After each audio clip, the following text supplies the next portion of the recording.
السلام عليكم، كيف دايرين؟ لاباس عليكم؟ نتمنى تكونوا بخير وعلى خير. مرحبا بكم الفيديو جديد. وصفة اليوم غادي تكون هي هاد الغريبة من المطبخ التركي، معروفة بزاف عندهم هاد النوع هذا ديال الغريبة، واللي كتوجد بالحامض الطبيعي. طبيعة الحال كنعرفوا انه كاين نكهات ديال الحامض اللي كنستعملوا في الحلويات، ولكن اليوم غادي نوجدوها بهذا الحامض الطبيعي، ما فيها لا كوك لا سميده لا والو، كتجي لذيذه بزاف. صراحه ما فيهاش مكونات كثيره، فداكشي علاش غادي تعجبكم اكيد. فبسم الله على بركه الله.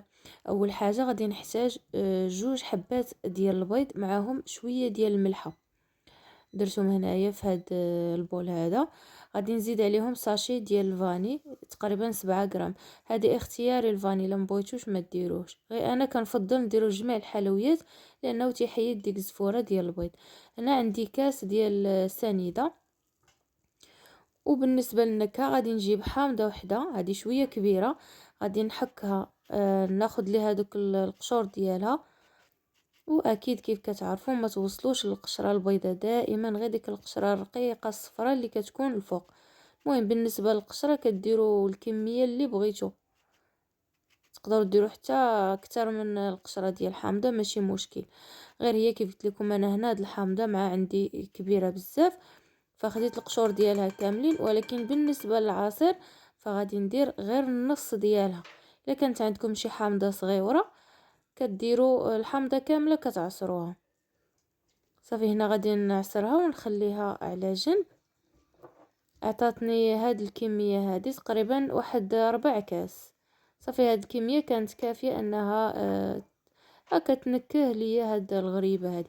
دابا غادي نخليها على جنب وغادي ندوز نوجد. بالنسبه لداك البيض مع السكر مع الفاني مع قشور الحامض غادي نخلطهم مزيان. في الاول غادي نستعمل غير الطراب، ما نبداش بيدي هي الاولى. صافي كنبقى كنطربهم مزيان حتى كيندمجوا بحال هاد الشكل هذا، ونرجع نزيد كاس ديال الزيت. ودائما كيف ما عودتكم راه المقادير غادي تلقاوهم في صندوق الوصف بالغرام وبالملي. كنرجع نخلط مره اخرى مزيان. من بعد غادي نعاود نزيد داك الحامض اللي عصرت. صافي كنزيدو حتى هو، كنرجع نخلط مزيان. ولد حتى لدابا انا باقا كنستعمل غير الطراب، من بعد غادي ندير يدي. صافي على هاد الشكل هذا. وهنايا غادي نزيد واحد الكاس ديال النشا اولا المايزينا، كيعطي واحد الهشوشيه بزاف، تيخلي هاد الغريبه كتجي هشيشه. كيف شفتوا في المكونات راه ما فيهاش الزبده، ولكن كتجينا هشيشه بزاف وخفيفه.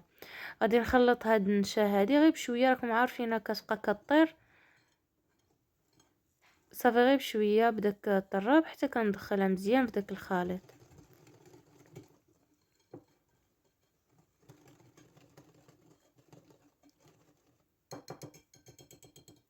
ومن بعد ما خلطت كلشي مزيان، دابا غادي تجي الوقت باش انني نزيد الطحين. في الاول زدت هاد الزلافه هادي، وهنا عندي 2 ساشيات ديال الخميره بمجموع 14 غرام تقريبا، يعني كديروا 2 ساشيات حمرين المعروفين دائما. دابا غادي نستعمل يدي باش غادي نبدا نجمع داك الطحين مزيان، وبالطريقه العاديه ديما كنخلط وانا كنشوف القياس ديال العجينه كيفاش كتولي، واش مازال خصها طحين ولا لا. كتقدروا تجمعوا هذا الخليط هذا في قصريه باش ماشي، حيت واحد المره في واحد الحلوه كان جاني واحد التساؤل علاش كتخدمي في هاد الزلافه.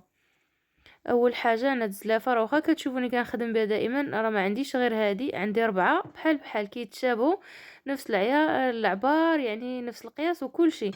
وكيعجبني نخدم فيهم حيت يكونوا هكا كبارين وتي يعني كيساعدوا في الخدمه، وفي الغسيل ديالهم تيجيو سهل من القصريات. يعني كنظن انكم متفقين معايا هكا، يعني كنخدموا فيهم اي حاجه دغيا كيتغسلوا ولا كيداروا في ماكينه ديال الموعن دغيا، ماشي بحال القصريه شويه كبيره. وصافي المهم هادي غير واحد التساؤل وصافي. شي مرات هكا ملي كنقرا شي تعاليق تنقول الا تفكرت الفيديو الجاي نجاوب عليهم. المهم هنايا كنحصلوا على واحد العجينه بحال هكا، كتلصق شويه ولكن في نفس الوقت كنقدروا نشكلوها بحال هكا. دابا راه واجده. هنايا خديت الطاوه وفرشت ليها داك الورق ديال الزبده، وكنبقاو كنديرو كويرات وكنحطوهم عادي بحال اي غريبه. المهم بالنسبه للافكار باش تزينوها، كتقدروا انكم دابا في هاد الوقيته هادي منين تكوروها دوزوا ليها الوجه ديالها يا اما في بياض البيض او لا في مزهر، وكتفندوها سوا في الكوك او لا كديروها في كاوكاو ولا اللوز مهرمش بلا قشره من طبيعه الحال، باش من بعد كيجي داك الوجه ديالها مشوك. هذه يعني غير فكره عطيتها لكم. ما بغيتوش بغيتوها عاديه بحال اللي درت انا اليوم، فكديروا ليها بحال هكا وكتدخلوها للفران اللي شعلته على 170 درجه. كنطيبوها من التحت ومن بعد كنشعلوا عليها شويه من الفوق حتى كتحمر. هي راه كتشقق يعني، واخا بحال انا اليوم ما بغيتش تشقق يعني ما عنديش مشكل كي تشقات كي بلاش، ولكن واخا هكا كتجي الوجه ديالها مشقق. صافي كنخليوها حتى كتحمر وكتشد واحد اللوين زوين بحال هكا. ردوا ليها البال لان فيها الحامض مع النشا، راه هي دغيا غتحرق لكم. داكشي علاش الفران غير 170، وإلا كان ديال الغاز فكديروا عافيه اللي كتكون مهيله. كتجي محمره خفيف بهذا الشكل هذا اللي وريتكم دابا. وكيف قلت لكم فالوصفه هي تركيه، فانا غادي ندير نفس التزيين كذلك اللي في معروف في المطبخ التركي، انهم تيرشوا عليها هاد السكر الثقيل او لا سكر كلاصي، كيترش عليها بهذا الشكل هذا. ماشي داك التفناد اللي تنعرفوا اننا كنهزوها وهي مازال سخونه وتنفندوها في السكر كلاصي تنخشيوها كامله. لا، هذه تا كتبرد وكنرشوا عليها هكا غير واحد الرشه خفيفه. وصراحه مع دوك التشققات اللي كانوا فيها، هانتوما كيف تتشوفوا تيبقاو باينين وسط من داك السكر. صراحه جا واحد المنظر زويون بزاف.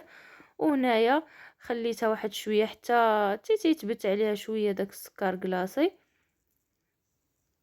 وكنقدمها بحال هكايا على حسب الرغبه ديالكم. واكيد فرات يمكن لكم تحتفظوا بها غير في شي بواطه هكا تكون كتسد مزيان.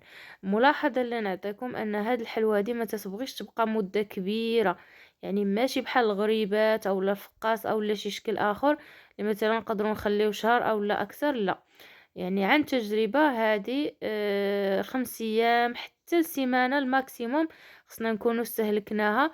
اللي كيف شفتوا راه فيها دوك القشور وفيها العصير ديال الحامض. يعني انا كنهضر لكم على التجربه ديالي مع هاد الحلوه، ما خصهاش تبقى بزاف.